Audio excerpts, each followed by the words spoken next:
Pessoal, a gente está começando mais um episódio do podcast da Jesse. Eu sou o Miguel Moreira, eu estou aqui com o meu colega João. Esse projeto ele é patrocinado pela Multa Santa Catarina e hoje a gente vai receber para conversar conosco a nossa colega de profissão, a engenheira Valdima Siqueira Mácia. Ou Macia, me perdoa. Mácia. Valdima, seja bem-vinda. Olá, pessoal. Tudo bem? Tudo certo. Tudo bem, Valdima. Para a gente começar o nosso episódio, quem é a engenheira Valdima? Bom, eu sou a engenheira Valdima, é uma engenheira gaúcha do Rio Grande do Sul, que logo após sua formação saí aí um pouco pelo Brasil a desbravar um pouquinho e conhecer outros horizontes aí, tá? Sou mãe, além de engenheira, né? Dona de casa também, como toda engenheira, né? Essa é a engenheira Val, engenheira, mãe e dona de casa. E a tua formação ela foi no Rio Grande do Sul, né? Como você falou, engenheira gaúcha. Desde quando você está atuando em Santa Catarina? Então, eu me formei em 2004 na Universidade Federal lá de Santa Maria, no Rio Grande do Sul. Em 2007 eu vou para Goiás, no qual eu atuo lá há 2 anos.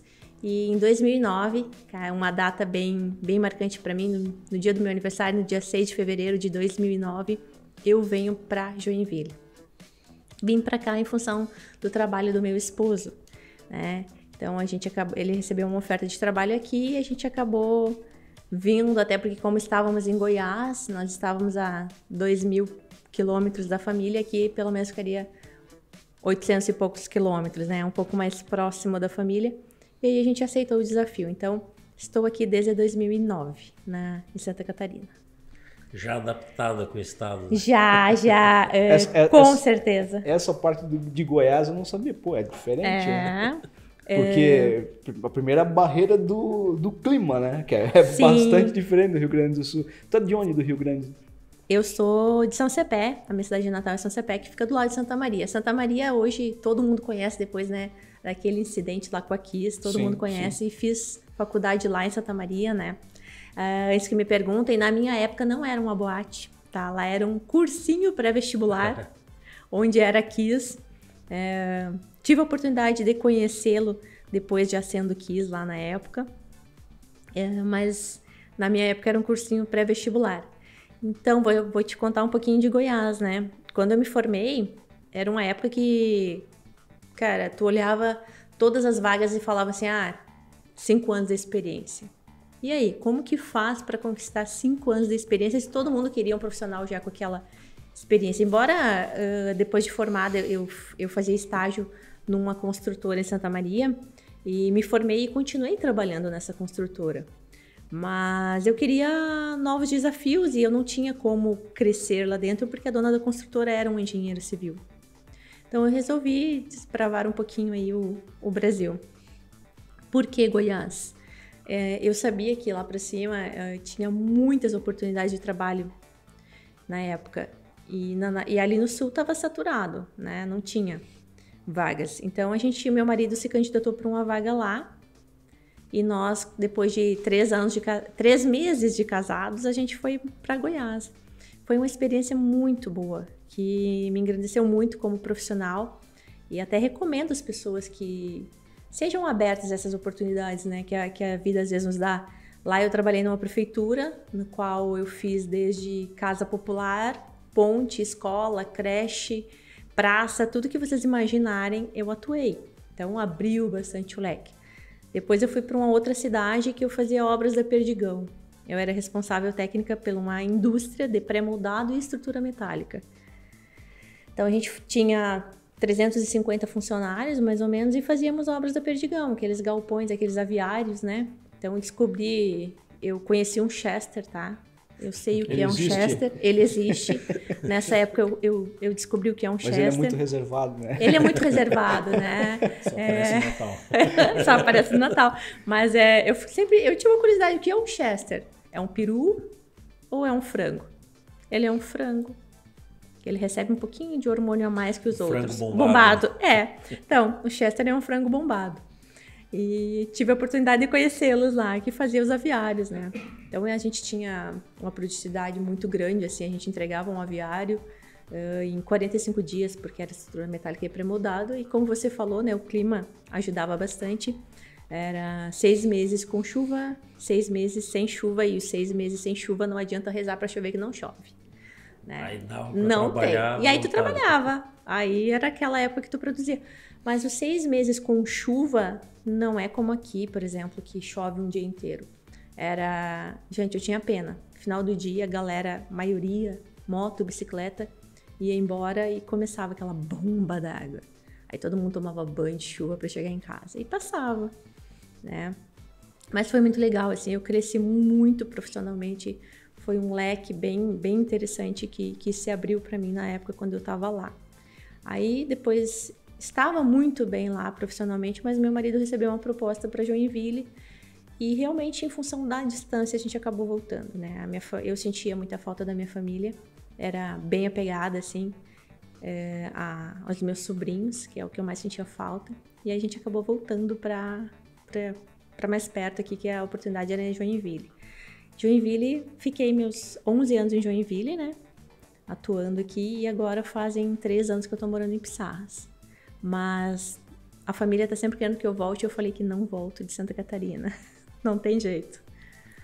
Eles que estão com as portas abertas para vir visitar, né? Até porque agora, fazendo uma brincadeira, né? O gaúcho, ele tem a praia em Santa Catarina. A praia de Santa Catarina é do gaúcho, né? Eu tenho uma teoria sobre gaúcho, né? Como tem muito gaúcho espalhado pelo Brasil inteiro, onde eu vou encontro gaúcho, eu falo que lá o pessoal só sabe se reproduzir. Sim. Né? Porque se reproduz e larga pro Brasil, né? Porque onde tu vai, tu encontra gaúcho. Então, pra mim, o Rio Grande do Sul só sabe reproduzir e mandar pro resto. É tipo, crie meus filhos. Então, aí. Valdemir, quando você veio para Joinville, aí você já começou a trabalhar com gestão de obra? Com que você atua aqui na cidade? Quando eu cheguei em Joinville, o meu primeiro trabalho foi para Falcão Bauer, né? O Instituto Falcão Bauer, na parte de fiscalização de obras e gestão de qualidade lá para eles. Eu fazia obras do Walmart. Nessa mesma época, eu comecei a trabalhar para o Sicredi também, fazendo o gerenciamento das obras deles. Então, eu trabalhava para a Falcão Bauer e finais de semana para o Sicredi, que foi meu primeiro cliente em Joinville, né? Que a gente pode dizer joinvilense, né? Porque a Falcão Bauer é de São Paulo e as obras do Walmart tinha obras aqui, mas tinha Blumenau e o resto do Brasil. Então, eu viajava bastante. Então, logo depois, eu resolvi que eu queria ter filho, né? Quero engravidar, e essa vida louca aqui de Falcão Bauer, de ficar viajando, não dá certo mais para mim. Então, eu pedi demissão, tive minha filha, e quando voltei a trabalhar, aí eu fui trabalhar numa construtora com gestão de qualidade e gerenciamento de obras, né? Aí fiquei lá 4 anos trabalhando com isso, né? E hoje, qual que é a tua área de atuação? Hoje, eu continuo trabalhando, então, em 2004, eu montei a minha empresa, né? Saí da construtora que eu trabalhava, eu já tinha uma carteira de clientes e saí da empresa e montei a minha. E hoje, especificamente, eu trabalho com consultoria técnica, gestão de obras, um pouco de perícia também e patologia, né? Mas eu gosto muito dessa parte de gestão de qualidade e gerenciamento de obras, que eu acho que é uma coisa que anda muito junto, né? Então, não tem como você fazer uma obra de qualidade sem uma boa gestão. Então, e eu tenho feito assessoria técnica para construtoras exatamente nessa linha, nesse segmento. Até pegando esse gancho que você falou de gestão de obras, né? A parte de gerenciamento de obras. Hoje a gente tem uma questão do CUB que vem galopando desde a pandemia, a gente já teve uma subida do CUB de mais de 20%. Você pega uma obra com uma expectativa, geralmente são obras de 10 meses, 12 meses, 18 meses, tem uma expectativa de custo, tem uma expectativa de qualidade. Como que você faz para se virar hoje aqui, administrar essa questão de custo, ficar dentro do que a empresa ainda, que eu acho muito difícil hoje conseguir se manter dentro do custo durante uma obra, mas ainda entregar um empreendimento com qualidade, um empreendimento dentro das expectativas do cliente? Então, a gente está vivendo um momento que é bem difícil de conseguir controlar e garantir para o cliente este custo final de obra, né? O mercado está bem volátil. Mas é nesse momento em que as empresas acabam buscando um pouco mais essa parte de gestão de obras mesmo. Tá? Eu vi esse aumento da procura do meu serviço exatamente agora. Por quê? Porque eles a maioria das construtoras estava construindo assim, sem nem saber o dia de amanhã, né? E aí, quando elas levam esse baque que a gente teve aí com essa suba aí, elas acabam pensando um pouco mais nessa parte de gestão. Então, o que eu posso fazer para ter um controle maior? Então, a gestão e a assessoria que eu dou é pegar a obra e fazer toda a parte de gestão para que essa empresa ela saiba quanto que ela vai gastar mensalmente, né? Quais são seus custos mensais, algo que na maioria elas não têm, elas vão por conta, assim, faltou tijolo, vamos comprar tijolo hoje. Mas às vezes, quando você tem um quantitativo de material e um cronograma com controle, você consegue antecipar muitas compras e consegue ganhar essa questão de preços também, né? Então é isso que as construtoras têm visto, esta vantagem, né? A partir do momento que elas têm esse acompanhamento técnico mais de perto, elas estão conseguindo ganhar na compra, porque hoje, como o mercado está muito volátil, é aí que tu consegue, às vezes, ter um controle para que você consiga manter o teu custo final de obra, né? Fazendo uma compra antecipada, é esse controle aí que eles estão buscando, né? Tu falou uma palavrinha bastante interessante, né? E até eu quero complementar um pouco com a minha experiência, né? Daquilo que eu tenho vivido agora, porque eu peguei, né? Eu retornei para o mercado da construção justo nesse momento, e um limitador para nós é o seguinte: o teu custo ele está galopando em decorrência da inflação. Só que o preço de venda, tu já sabe, a gente já conhece. Né? Existe uma pequena parcela que você consegue repassar, porque de certa forma inflaciona também, né? Alguma coisa vai para esse preço. Mas ele é limitado, porque Sim. Ao passo que o teu material está crescendo, as despesas das pessoas que consomem o teu produto também está aumentando. Então a expectativa dele adquirir uma casa, um apartamento, um imóvel ou uma empresa fazer investimento é cada vez menor, né?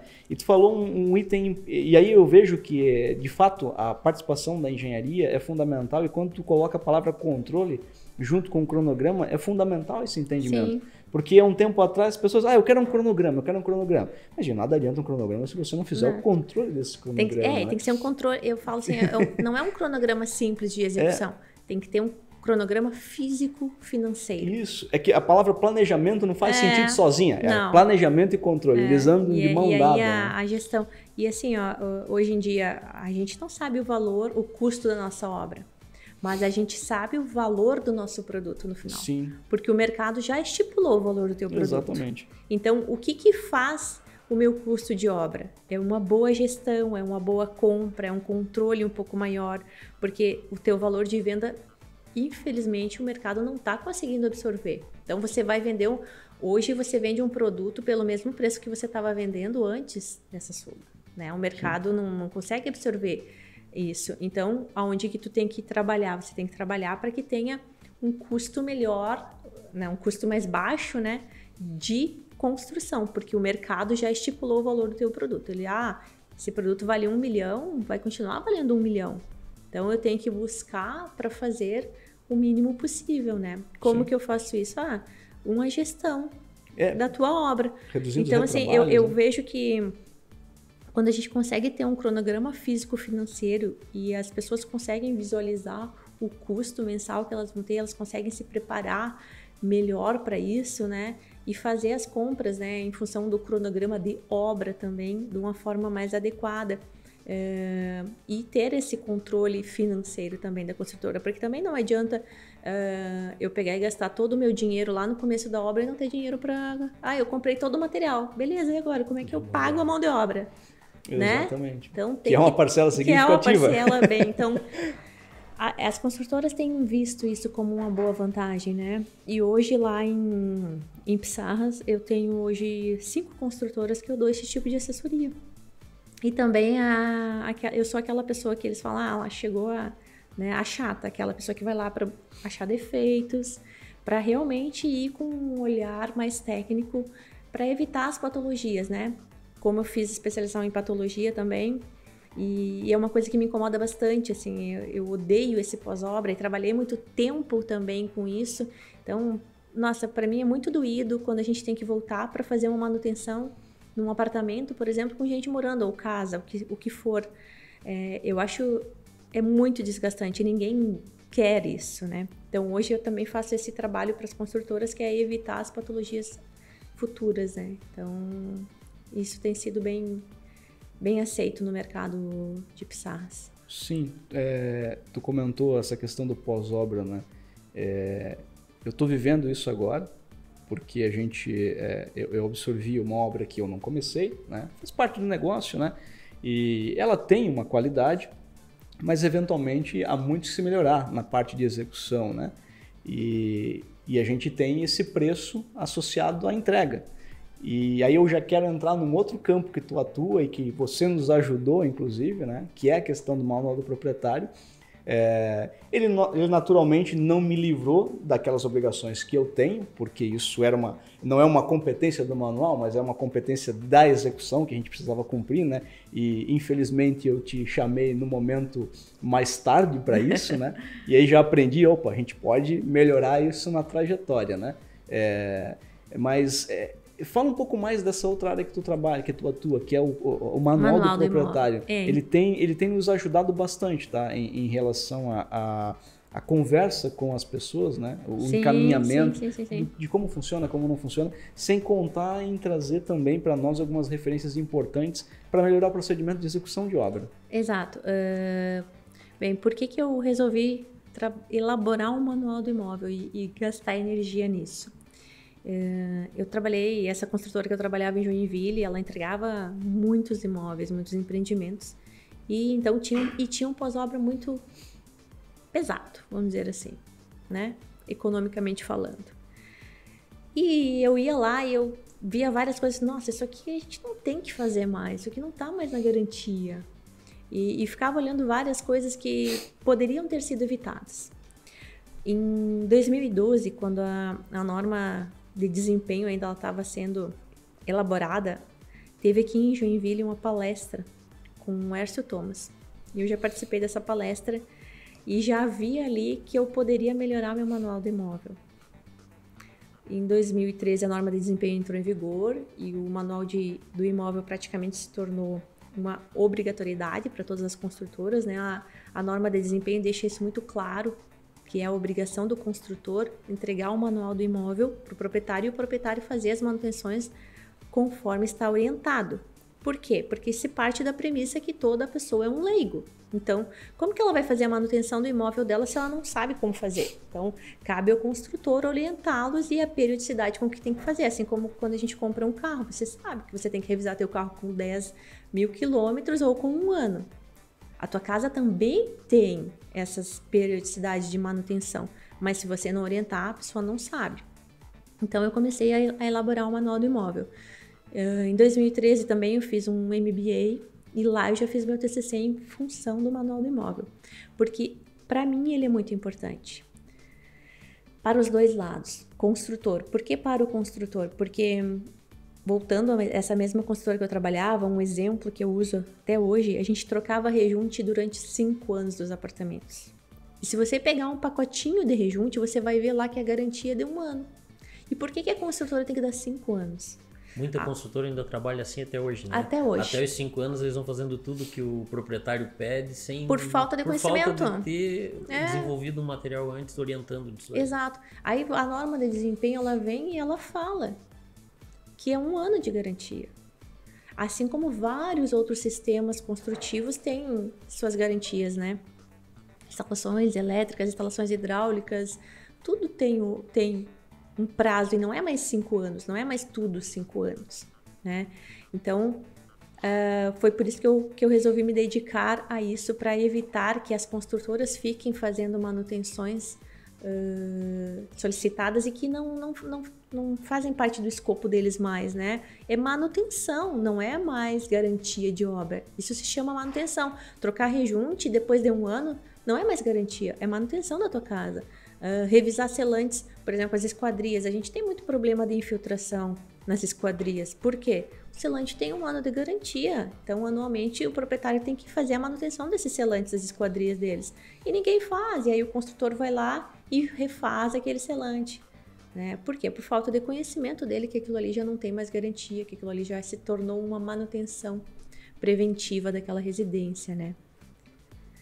E aí eu me dediquei a esse trabalho exatamente pensando nas construtoras e em todos os problemas que eu já tinha passado, né? E que eu via e sabia que eram indevidas. E aí, quando a gente pensa também no outro lado, né? Eu, como consumidora, eu sempre morei em edificações, em apartamentos. E eu via também que, às vezes, muitas coisas eram negligenciadas por falta de conhecimento pelo outro lado. Por exemplo, o síndico não sabia como fazer as manutenções do empreendimento dele, né? Então, quando você tem um manual orientando, fica mais fácil, né? Então, esse foi um amor aí que eu resolvi me dedicar bastante para poder levar mais conhecimento para as pessoas, né? Para nós, ajudou muito na conversa com os proprietários e eu percebi que eles enxergaram valor nisso também, porque há uma necessidade, né? E eles observaram o material com atenção, eles sempre se reportam ao material quando tem alguma dúvida. Isso tem um valor bem grande, e não tenha dúvida, realmente colabora com o desenvolvimento dos processos construtivos, entrega, qualidade do material, referência, muito bom, é bem interessante. Algumas construtoras que eu trabalho, que eu elaboro o manual do proprietário, teve uma até que no começo ela me questionou quando eu fui fazer o orçamento, ela falou, por que eu vou continuar fazendo o manual do imóvel com vocês? Cabe a você se você vai querer ou não. E ele é meu cliente até hoje, já fazem desde 2014, 13, 14.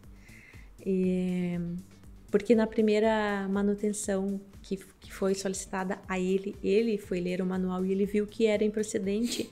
E ele falou para a pessoa, olha na página tal. E a pessoa olhou, é verdade, isso é eu que tenho que fazer. E ele me ligou dizendo, Val, hoje eu economizei no mínimo R$5.000. Ou seja, teu manual hoje já se pagou para mim por essa manutenção que eu falei com o proprietário e ele realmente viu que era manutenção, né?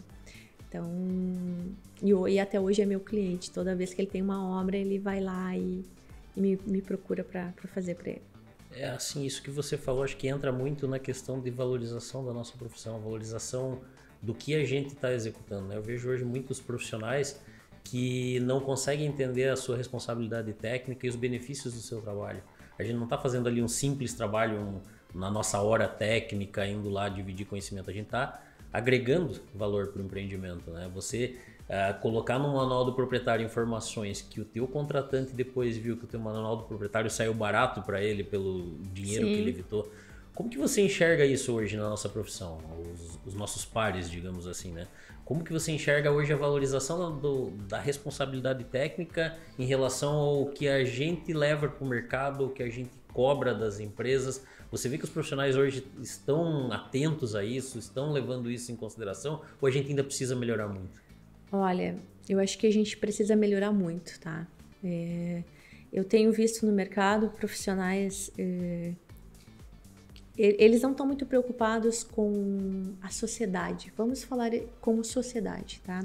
Porque eu tenho essa preocupação e acho que o Miguel, que teve a oportunidade, você também já conviveu comigo, eu me preocupo mais como sociedade. Então, assim, eu não tenho problema de passar o meu conhecimento para quem estiver do meu lado. Né? Se eu tiver que ir lá com o Miguel, olhar uma obra dele e passar todo o meu conhecimento do que ele tem que fazer, sem problema nenhum.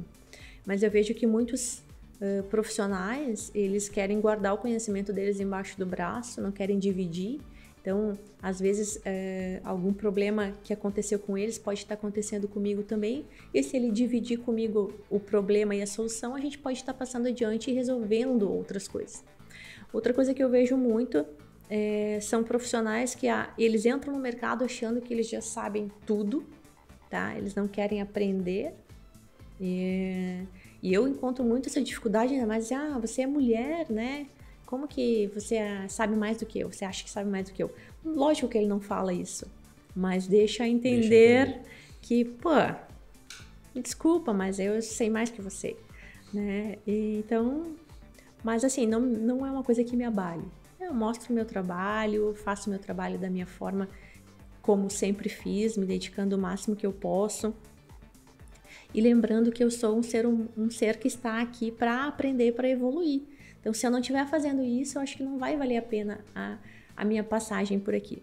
Então, todo profissional, independente de ser engenheiro, mestre, servente, que me perguntar alguma coisa, eu sempre vou explicar para ele, vou dar a mesma atenção, sabe? Então, hoje de manhã eu estava numa construtora, que eu fui chamada porque ele queria uma consultoria. A gente ficou, no fim, 1h30 lá conversando. O mestre adorou conversar comigo, porque eu comecei a tirar todas as dúvidas dele. Ele falou, o outro engenheiro vem aqui, uma consultora que tem um engenheiro. Ele nem fala comigo. Ele só chega e me diz que tem que fazer. E não me diz por que eu tenho que fazer as coisas, né? E eu já tenho a cultura do porquê, né? Você tem que fazer nesse formato, porque se você não fizer... Você já viu isso acontecendo? Então, é porque você não fez, né, dessa forma correta. Daí eu gosto de demonstrar para a pessoa o que acontece quando ela não faz da forma correta, né?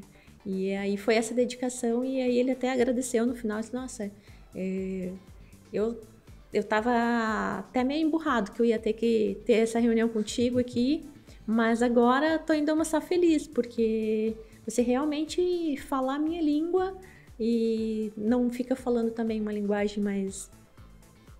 fala uma linguagem mais coloquial com eles, que eles entendam, né? Não adianta eu querer falar lá numa linguagem mais técnica que eles não vão entender. Né? E botar a mão na massa também, lá com ele, pegar o tijolo, mostrar como é que faz, né? Aí ele ficou bem contente. E isso eu vejo muito, né? O mercado, às vezes, as pessoas não têm essa empatia com o próximo, né? De dividir conhecimento, de se dedicar um pouquinho mais, né? Porque todo mundo pode fazer um pouquinho mais, mas o mercado, às vezes, não tem aceito. Isso é interessante porque geralmente o que é a evolução, né? Você não tem nada e de repente você quer tudo dentro de um canteiro de obra. A empresa acorda e descobre, poxa, eu preciso de um profissional. E aí tu tem aquela tua mão de obra alocada. Até ontem, todos os problemas ele tinha que resolver sozinho, sem amparo nenhum. Uhum. De repente surge alguém dentro do canteiro que começa a dizer para ele o que ele tem que fazer, como ele tem que fazer. Em nenhum momento houve aquela transição. Então, de fato, quando a gente faz isso de uma maneira gradual, a gente quebra essa resistência porque ela existe, né? Eles têm uma resistência. Opa, quem está chegando ali? O que ele quer? Ele vai dizer como eu tenho que fazer. Mas até hoje eu estava resolvendo, enfim. Eu acho que passa um pouco também pela valorização dele, né? Ele se sente desvalorizado nesse momento. Bem, a gente tem por hábito, né, aqui no nosso podcast, perguntar para o convidado uma indicação de livro. E eu gostaria, né, já que a gente está encaminhando para o final, que tu compartilhasse com a gente uma opção de leitura para que a gente possa colocar ao final, né, desse programa um link ali para que as pessoas possam consultar e buscar esse conhecimento na literatura. Então, eu tenho muitos livros, mas quando eu pensei num livro para indicar e que impactou um pouco mais a minha vida, na minha formatura, eu ganhei um livro da minha melhor amiga. Ela é psicóloga, e ela me deu e ela disse, eu vou te dar um livro porque eu sei que você gosta de ler. E aí fui pesquisar qual era o livro que estava mais alto ali na época na engenharia, né? Em livrarias, na época a gente ainda não tinha tanto acesso à internet como tem hoje, né? Sim. Tô falando de 2004, né? E ela me deu um livro que é Trincas e Edifícios, do Hércio Thomas, tá? Ele, inclusive, agora ele tem uma nova edição, mas ele continua super atual. A literatura que está lá dentro ainda é super atual, tudo que tem lá ainda é muito bom. E na época, como a gente sai da faculdade muito crua ainda, eu li aquele livro e assimilei muito pouco. Mas hoje em dia eu vivo recorrendo a ele, porque hoje eu tenho um entendimento maior a respeito da construção civil e eu acabo utilizando mais. Então é um livro, uma leitura muito legal, eu super indico para as pessoas. Na verdade, eu gosto muito do Ercio Thomas, eu acho que todos os livros dele são bons, né, no geral. Mas hoje a dica é Trincas e Identificações dele. Bacana, Waldemar. Eu agradeço demais a tua presença nessa primeira parte do nosso podcast e deixo aberto para você fazer suas considerações finais aí sobre o assunto que conversamos hoje. Tá, gente, eu que agradeço a oportunidade de estar aqui dividindo um pouco do meu conhecimento, né, de engenharia, né. Só queria agradecer e dizer que estou à disposição, né. O pessoal que estiver ouvindo, que quiser trocar alguma ideia, quiser perguntar um pouco mais sobre o meu trabalho ou como atuar na área, se tiver algum interesse, me procure, tá? Eu tenho empatia com os outros e gosto de dividir o meu conhecimento, não tenho problema nenhum com isso. Então, estou à disposição de quem quiser, assim, realmente obrigada e parabéns pelo desprendimento de vocês em estar fazendo esses podcasts para a galera aí. Excelente, a gente agradece a tua participação. Você que está assistindo o podcast, a gente vai continuar esse papo aqui numa segunda parte, tá? A gente tem mais um pouco de assunto aqui, de conhecimento para absorver da Val. Quero pedir para você, né, se inscreve no canal, marca aí o sininho para receber as notificações. Nós também temos o nosso perfil no Instagram, a GES Oficial. A gente tem publicado várias ações da entidade, aquilo que a gente faz a nível de sistema, aquilo que a gente faz dentro da cidade, os eventos que a entidade promove. Então, acompanha o canal, acompanha o Instagram, a gente conta com vocês. Esse projeto ele é patrocinado pela Muta Santa Catarina e os próximos projetos, os próximos episódios vão estar no canal, assim como outros conteúdos que a gente já tem disponibilizado lá, como Semana da Engenharia, semana do ano passado, foi bacana, foi bastante interessante, tem bastante assunto sobre gestão. Acompanha lá. Valeu, até breve. Até mais.